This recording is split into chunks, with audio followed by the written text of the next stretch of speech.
Pranamji, Namaskar, and Om Guru Bhyo Namaha. Thank you first to Sakshi for convening this gathering and also for Chitti Media to take the responsibility of providing the infrastructure to disseminate and broadcast this particular talk. It's vitally important. One of the terrible things about being sixth after some amazing speakers is that I've just been cancelling item by item as each of the wonderful points I'd hoped to bring to you were addressed. And so our watching audience will benefit from the fact that my delivery and contribution will be shorter than it otherwise would have been. But the other aspect is that it's left me with a few very pithy and possibly overly direct observations, which I would like to just contribute. So as a Dharmic spectator of everything that we've talked about, there are a few thoughts that sprang to mind. Firstly, we have a unique contribution to make.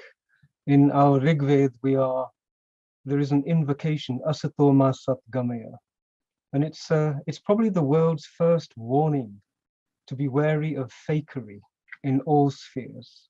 You know, we have fake news, we have fake this, we have fake that, and the authors of the Rigved, they recognized the damage that fakery can do to human civilization.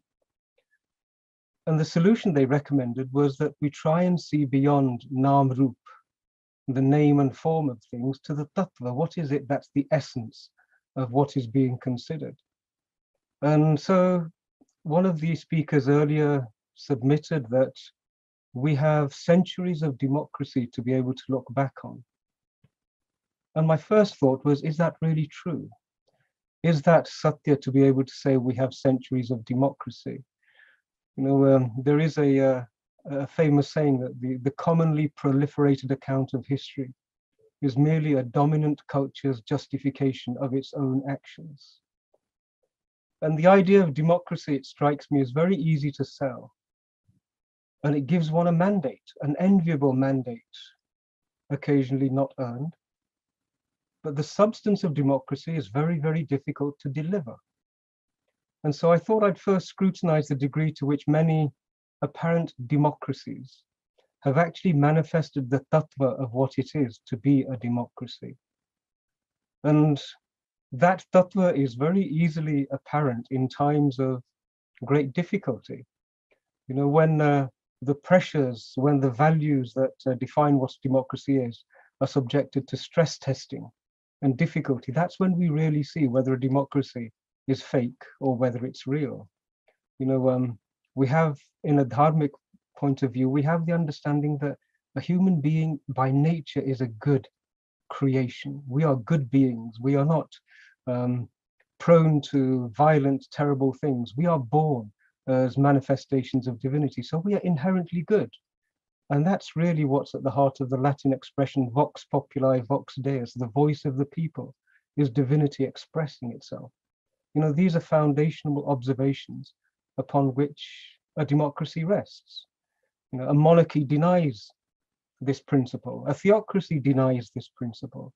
And both of them seize the authority to dictate.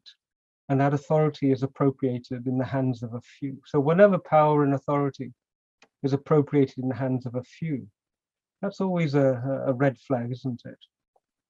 A monarchy is a form of enslavement, a theocracy is a form of enslavement, both desiring to control the common man. And Solzhenitsyn, I think it was, who said unlimited power in the hands of limited people always leads to cruelty. We have just seen in Canada how quickly the will of the people seemed to evaporate overnight. Bank accounts being forcibly closed, freedom to be able to express protest suddenly being extinguished by the state. And yet Canada has always projected itself as a beacon of democracy. We have seen in the United Kingdom similar draconian developments. I remember protesting against the war against Iraq. The people marched in their millions to challenge the decision makers who said, no, we must go to war. And Sir Tony Blair, has now been rewarded with a knighthood for his services to the crown. So these sorts of red flags, to my mind, say, well, maybe we haven't yet experienced centuries of democracy.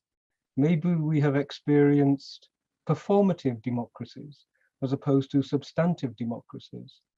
And so that was a thought that I was going to share and perhaps encourage people to explore. Freedom of speech, freedom of thought, and the dharmic contribution, which is freedom from fear. And nobody fears Hindus, nobody fears the indigenous people of Bharat. That's why we've been so welcoming to everybody.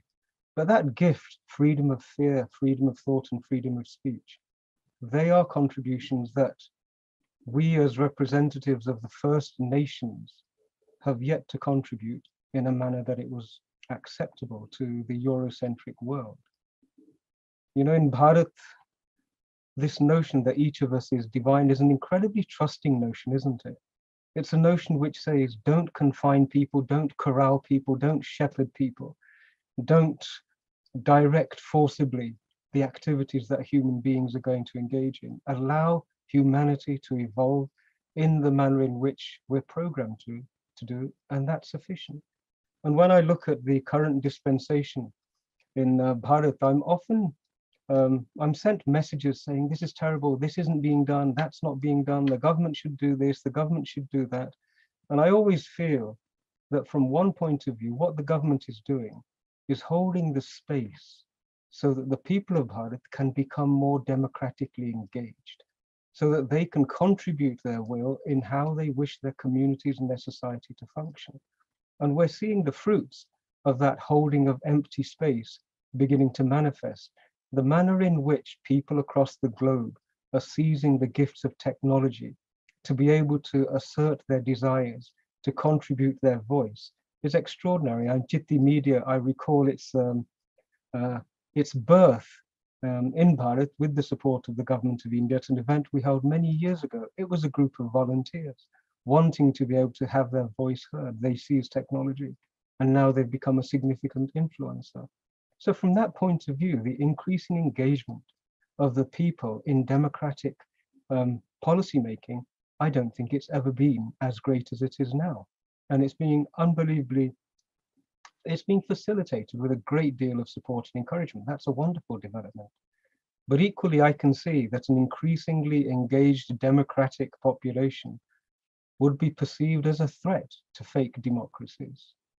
Fake democracies, perhaps monarchies and theocracies, which are masquerading as fake democracies, they would struggle to be able to accommodate an incredibly well-engaged democratic population. This is a thought that might be worth considering. But this notion of technology being released into the hands of the great unwashed, I think that strikes fear into the heart of many people. And there are some caveats that really a Dharmic perspective could offer guidance on. In this world of duality, where there's artificial intelligence, there's also artificial stupidity. We have the capacity to enshrine the most irrational judgment making facility into silicon, and that's a worry. Recently we have seen what I would term digital colonialism, digital oppression. In the past, humanity's freedom of movement was confined by barbed wire and fences. We have just seen the use of these vaccine passports to digitally confine the freedom of people to move. That's a digital concentration camp. I've recently received a specification of a programmable digital currency, where the transactions that the currency could be used to engage in are themselves programmable. So you could decide, or whoever is controlling that element could decide what that population could and could not buy. It's being presented as a wonderful thing that a parent could actually give their child some funds, and the funds themselves would deny the child the opportunity to buy sweets. Now, isn't that a lovely way of projecting a transactional oppression, shall we say? So these are also happening, and it's the populations, I think, who are now saying, no, we're not happy with this. There is one last concluding thought I'd share, which does concern me, and that is the Eurocentric nature of these conversations. Eurocentrism is a denial of diversity, and it's a denial of global democracy. From outside of the European sphere, we can stand and say we have witnessed Eurocentric wars plunge humanity into darkness, darkness which takes decades to recover from. And we're witnessing that rush to engage in yet another Eurocentric war with the same battle drums being beaten, the same non-democratic decisions being made. And I think bearing that in mind, the position that Bharat has taken in saying, no, we will not dance to the drum beats of war that are being beaten. We will approach this from the point of view of a genuine diversity of opinion. And that's a contribution towards a global democratic voice. So all of those things taken into consideration, I'm actually very positive.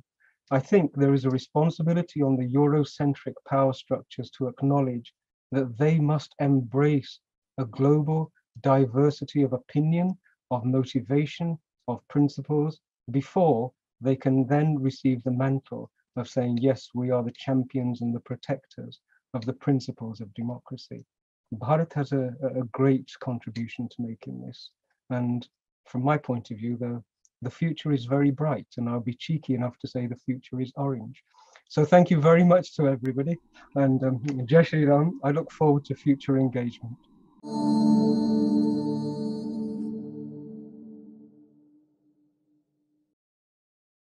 Please remember to subscribe to us and switch on the notifications for this channel. For our other social media links, more content, and to support our work, please visit citti.net. Dhanyavad. Namaskar.